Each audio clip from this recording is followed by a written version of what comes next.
Alright guys, there's so many things that I promised you over the last month that we're gonna do this the only way I know how. Mr. Wheel. Mr. Mrs. I don't know if it's Mr. or Mrs. How do you gender a wheel in 2024? We got 10 topics here. Spin round of 10 various things that I told you I was gonna do at some point in time. Let's see what fate has in store for us today. Ooh, it makes noises. I didn't know it made noises.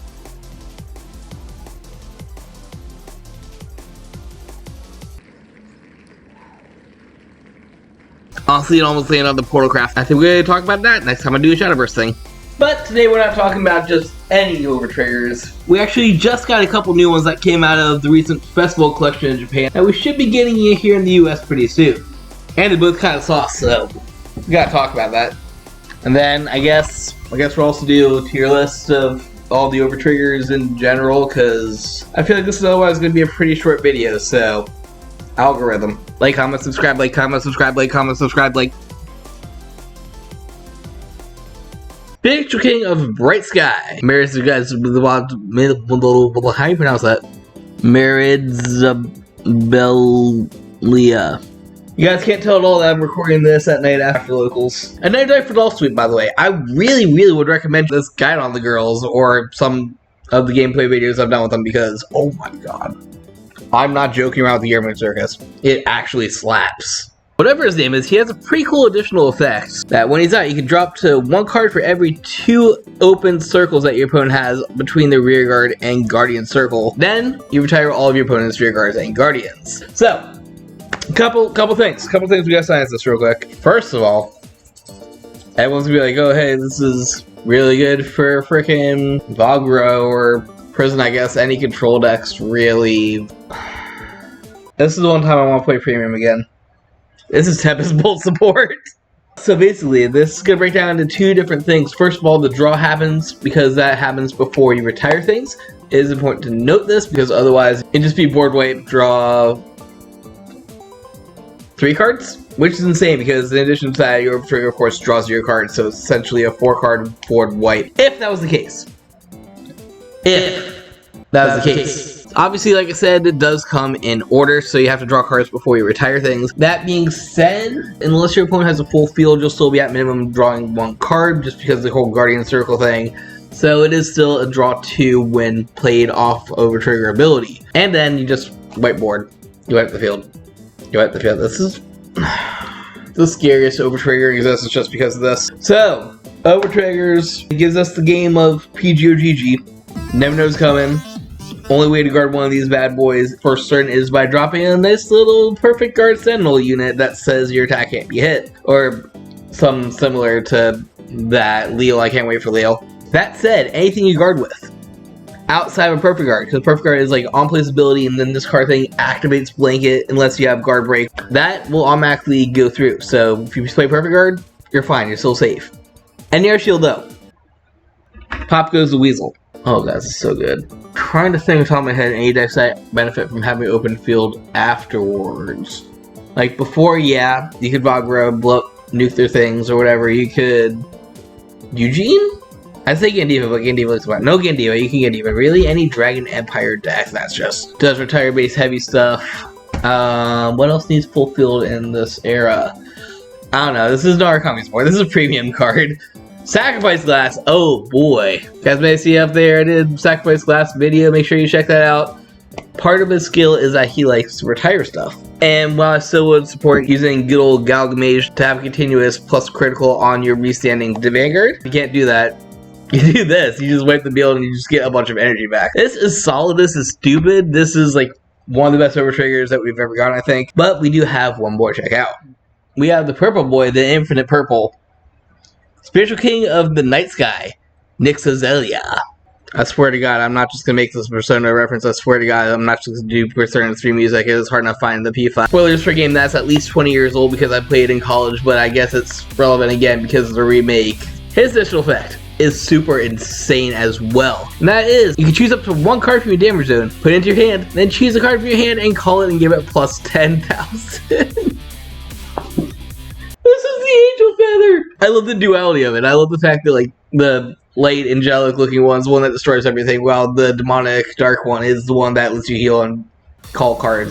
This is the counter card right here. You run it in counter decks probably. Basically, you heal one to hand.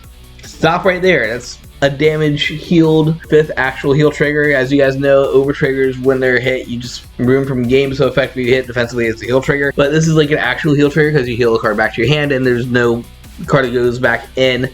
Stop it right there and just say you run 5 heals. But you don't have to stop there because you also get to call a card from your hand. It doesn't matter if you have no hand because have whatever you healed add back to your hand and call it and give it +10. That is so good. Don't forget that you do apply these effects in any order, so you can do all this stuff before deciding where to give your 10 bajillion power to. It feels like a fusion of red and blue OTs, which, now that I think about it, actually makes complete sense for this being the purple boy. What else does it say about this? Decks that we could say putting this in anything really. Anything that you'd run a red or a blue in, you run this instead now. Red and blue, just went down in big. Alright, on to the tier list, I guess. So we are here on Tier Maker, where I swear to God I'm going to do a stream with just Vanguard tier list one day, but that'll be another thing for another time. Make sure you subscribe to see it go live and wait for the notification or whatever. This is the best one I could find. Look at that ad. What is this ad? I don't want to question this ad. It doesn't seem to have any of the specific ones like the Shaman Kings, the Monster Quest that we'll never get here in America, Sword Boys, you know, all that stuff. But this has all the basics on it, so this is gonna be good enough. Alright, let's do some tier lists. We got, starting from the left going right, Dragon Empire. This used to be sick. This used to be insane. Just the ability to constantly restand your guys. So I would say it's S tier, you get multiple Vanguard attacks, but no. No. How low do I drop you? So the issue with this one is that Dragon Empire has a lot of restanders already, so like this is just more of the same, and the more decks that we're getting, the more that I'm finding that this card doesn't really matter anymore. We'll leave it in B for now, where I dropped it off, mainly because like I said, you're still getting restand off it. There's just better options. I've seen a lot of these Dragon Empire decks are running the generic ones like the red and blue. Galgamage, S tier. It's an S tier. This is a crit on a stick. If you check this thing offensively, you just win the game. That said, maybe not S tier, maybe A tier. We'll see if there's better ones, but like this is, yeah, there's definitely better ones. A tier definitely. Not biased at all that I play a lot of Dark State, but put this on a restander. Once again, going back to Restand Boy, you put this on a restanding Vanguard, you have multiple uses of this critical trigger every single turn. It sticks to you for the whole game, so you check it offensively in the early game. I had a one today where I actually ripped this turn 1 offensively, and I just looked at my opponent and apologized because it is stupid having an active crit the entire freaking game. Moving on to Brant, this is one that I don't have too much experience with because I don't play Brant as much as I want to, despite the fact that I have Arcade and Arms. This is a high skill ceiling one. I'm going to put this probably in the same tier as Stoicheia. It's good. This gives you OTKs instantly because of the whole doubling your power and crit thing, but you got to play for it. You have to play for this thing the entire time, just because it's not getting you its full potential unless you have multiple attackers on it. So this is one where you just like play your field turn 1, turn card sideways, hope you see Overtrigger. Okay, you didn't, cool, turn 2, play a card down, swing Vanguard, hope you see Overtrigger, rinse, repeat over and over and over. When it hits and it ends the game instantly, but you just have to have a full field turn, so you have to commit to it. I can't rate it too much higher than B tier because of that. Keep in mind this is only for standard. Premium is a completely different story. Have fun with this in Die Liner. Moving on to one that's probably going to share it to you with Dark State because it sticks around the entire game. Bermuda, Lyrical. I keep on wanting to say Bermuda. It's Bermuda. We all know it's Bermuda. The Lyrical one is going to give each of your Vanguards a plus 10k boost permanently during your turn. So anything that you feel is going to be instantly getting power. Lyrical is a deck that likes to multi-attack a lot, that likes to bounce cards back to hand, so you're getting a lot of use out of this card. It's that one where offensively you just win the game. Do I put it over Dark State? I might put it over Dark State. Just because, like, while the crit's nice, and that's really good on a restanding Vanguard, this just affects your whole field. End of story. We got first D tier one. No, that's actually good. This is like a joke unless you play one specific deck. And that one specific deck is Leonorn. If we have more decks that are like Leonorn, sure, why not? You can move up to C tier. It's decent enough. Mainly I say that just because that deck, as you know, it has the ability to restand 2 of your boosting units, or 2 of your cards in general once you get onto a non-normal form. Because this thing, its entire ability is just give it a second card with 10 bajillion power. If you have more things like that, we get more uses out of it. Holy crap, that's broken. Just because if you think about it, you're going to be putting on your 2 boosters and then setting the 2 boosters up so you effectively get 4 uses out of the exact same Overtrigger. Same thing for attackers on like a buy-based turn. Just put on your 2 boosting front row attackers, 4 uses out of this card. It's like, if you have multi-attack decks that restand your board a lot, that's not bad. It's just not too many that restand units that way. So, I've seen Shira play it actually. I've seen a Shira in your deck play it. So, it's gonna stay in C tier just because C tier doesn't exist until we get anything in here. Boop. Alright, moving on to these 2. I'm gonna get these 2 confused because this is all 9 arts. That looks like a world championship thing or something, and I don't know which ones they represent, but I'm just guessing because of the 2 that we haven't covered yet. And that is Stoicheia and Keter. Which one's which? Can I? That feels like a Stoey. I see flowers on it. So I'm gonna say this one's Keter. That's another, let's say, Brant tier kind of one. And the fact that we're gonna put you down here. Ooh, and not just put Dragonic Overlord in that. We get 2 extra cards. Slow B. But this, higher than Edglass. It's basically gonna be able to give your entire field drive checks, which, depending on your build, is either mid or solid. Keter is just like Dragon Empire, where it really depends on your deck what Overtrigger you're gonna be running. A lot of Keter decks are gonna be running these generic ones once again, but just having drive checks is really good. Yeah, you could deck out if you play at the wrong time, but having drive checks is really good, especially like Hexorb when you're scrying triggers. Grand Grace when you get 4 attacks.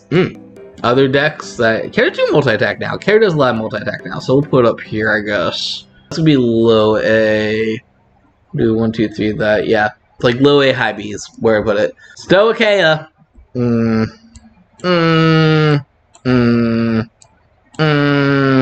These 2 are just gonna be dancing all over the place, honestly. Stoicheia's is the Omni Trigger. You get to draw, you get a crit, you get a heal, you get whatever the one is, front trigger, I guess.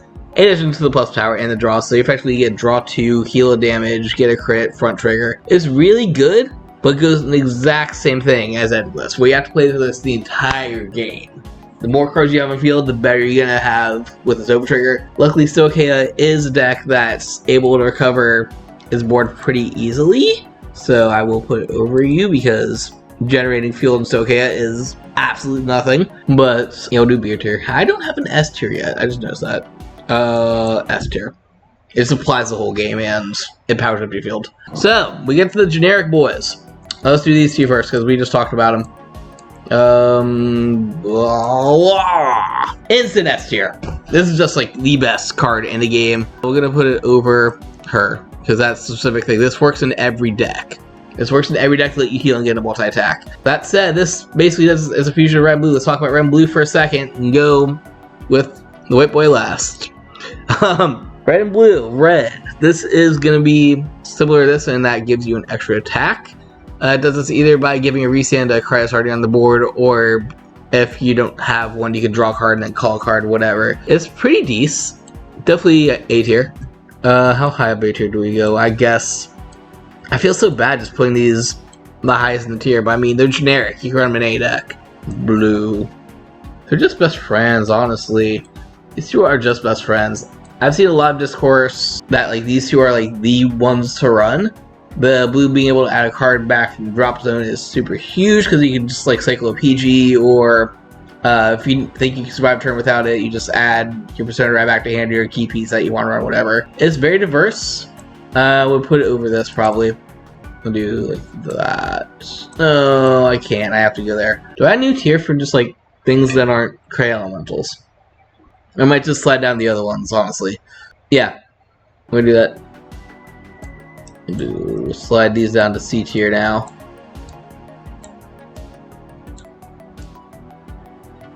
Sure, something like that. That feels right. And last but not least, before I relabel these boys, we got the, wait, we're going full circle right back to the beginning. Field nuke, draw a bunch of cards. B tier. It's good. The Overtriggers board's gonna draw a bunch of cards and stuff. It's just more random chance than getting a free extra attack, even in decks that don't have extra attacks, or cycling whatever you want back to your hand. So I'll say high B tier. Alright, so let's label these boys. Broke. Wait. Broke capital letters. Broke lowercase. Good, but situational. This is need correct setup. I'll move you up here. And Leonor. So that is my real quick Overtrigger video. I'm not going to go over my controversial opinion today because I don't want to scare away all my subscribers. Please subscribe. We are over 225 and climbing. I would love to one of these days hit those big numbers. Actually see sponsors and get the set and start making content creation a full-time job and stuff. But what do y'all think? How incorrect is this tier list? Why is Dragon Empire actually like low-key one of the worst OTs, even though their entire gimmick is just getting more drive checks and more Vanguard attacks? What do you think about the two new Overtriggers? Are they broken? Are you going to play Premium Tempest Bolt just so we can have a reason to run the white one? Or I guess Narconomy in general. Gauntlet Buster, let's go. Oh god, Gauntlet Buster. Oh god, Gauntlet Buster. If you like this style video, make sure to comment down below so I can do more just general analysis of an archetype, I guess? Is that the best way to phrase that? It's like going over the Overtrigger in general. Well, until next time, thank you all for watching. For help support me on the show, make sure to check out my page on TCG Player. Until I come up with more ways to help support me on this channel, just buy my cards. Buy my cards so I can get more cool video equipment and afford to do more theme park trips for the coaster part of this. Because I also do coaster content if you guys like attractions and amusement parks.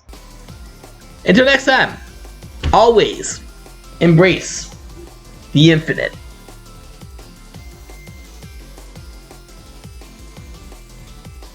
One second, ladies and gentlemen. I have to have more Coney content here. Like, it's obvious now. You guys like my dog, so I gotta show off my dog. And if you stay all the way to the end, and the thing that's not related, I'll show you my dog. He's napping right now. Coney, you wanna wake up? No, because it's late. So what happens when I record at like close to midnight. Sleepy dog. Oh, there she is. Now she me mugging. Hi, Coney. Not back to sleep.